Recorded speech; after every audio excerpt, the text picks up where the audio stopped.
जब दिलवारू हो तुम दगा दिलवारू हो, जब जब दिलवारू हो दगा दिलवारू हो।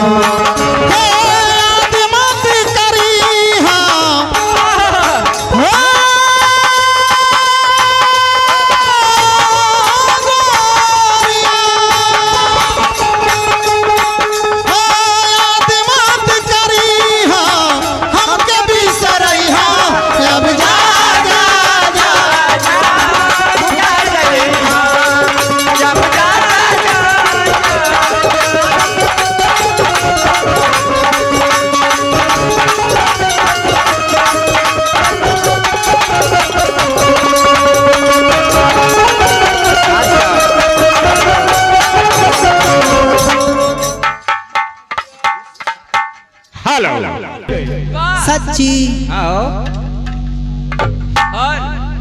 ये देखा ये गांव के 3 दीवाने आफत विपत कुफत 3 जन वालो। हाँ खाली 3 जना कम से कम 5 जन नहीं तो 5 गोड़ावा मानल जाला। आई देखा ये आप साहब लोगों के तरफ से बहुत सारा पुरस्कार बा, पार्टी की तरफ से बार बार नमस्कार बा, आशीर्वाद की प्रतीक्षा बा और आत्मा के लिए परमात्मा से विनती बा मालिक दादाजी की आत्मा को शांति मिले। लेकिन सुनाई एक जना ड्राइवर हुए मैं। अच्छा कौन गाड़ी चलावे ना? अरे बाप रे बाप 16 टायरा 10 टायरा से लगाई कटका टायरा होला ना तो ऐसे गाड़ी चलावे की चाहिए कि एक आध गो टायर खराब हो जाए तो पे खींच के लेके चले। लेकिन समय ट्रैक्टर चलावत हो। ट्रैक्टर हां ट्रैक्टर ट्रैक्टर आई झाझा चलावे वाला के हम ना पूछी ना बाप बगैर लाइसेंस वाला यही विषय लोगों का इंटरव्यू पास होला तब पर चक्का 10 चक्का चलावे नहीं कोई तो चलावे के तो बढ़िया गाड़ी चला ट्रैक्टरे चला के बढ़िया गाड़ी चलावे लेकिन सुना का हो ये ड्राइवर साहब एको बात कथूंगा का कहता ना कथूंगा कि तेरी जिंदगी है चाय नमकीन केक पर, तेरी जिंदगी है चाय नमकीन केक पर और मेरी जिंदगी है स्टीयरिंग और ब्रेक पर। इनके मारा हाथ जितने इनका रफ्तार बढ़ जा कि हमारी कमर ये बाबू करोड़ी बाबू कि भाई कितना लोगन के कमजोरी बाबू रसदारी होई रस बहरी कोमल कली कोमल कली तो गोरी काहे के कर लू गुमान हो समरिया पे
मिस नेहा जी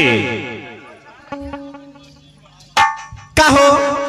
का हो का हो का हो गल तू चली अला हाँ एक आवश्यक सूचना है घर मालिक के तरफ से जिन सज्जन को जिन भाइयों को भोजन करने के लिए आमंत्रित किया गया है अब तक भोजन नहीं किए हैं और जाकर दरवाजे पर भोजन कर लें भाई पट्टीदार हो रिश्तेदार हो हित मित्र दोस्त हो जिन सज्जन को भोजन करने के लिए आमंत्रित किया गया है कृपया दरवाजे पर आकर भोजन कर लें हाँ आदरणीय श्री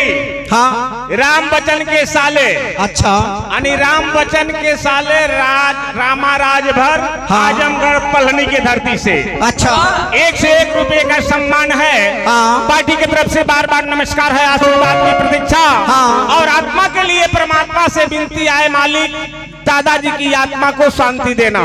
हाँ। क्योंकि आज हम सब मिलकर शांति प्रदान क्योंकि ये शांति समारोह में हम एकत्रित हुए हैं और दादाजी की आत्मा को शांति हेतु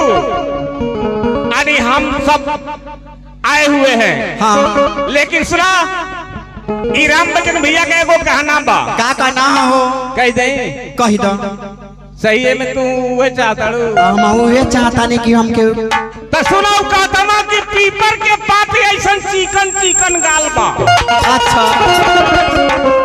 पीपर के पाते ऐसा चिकन चिकन गाल बा हाँ। आ सुगा के ठोरे ऐसा ओठ लाले लाल बा कितना रच रच के विधना बनौले बा एक बित्ता ऊंच कहीं एक बित्ता खाल बा ए जी हाँ जी जब वो कहने आई ना हाँ तो कहो तो तू हो जाके कह दिया उनसे अरे दिल की दुनिया दिल में बसा कर तो देखे अरे दिल की दुनिया दिल में बसा कर तो देखो आंखों में प्यार जगा कर तो देखो कहाँ गए हैं वो थोड़ा मुझे सामने बुलाइए अरे भैया राम बच्चन भैया तो सामने आ जाओ बा लेकिन बोलता कहाँ हम नहीं बाड़ा बाड़ा लगा में बाड़ा बोला देखा हुए पार्टी में गए ना कहा हाँ हाँ अरे दिल की दुनिया दिल में बसा कर तो देखो आंखों में प्यार जगा कर तो देखो अरे राम बच्चन राजा जी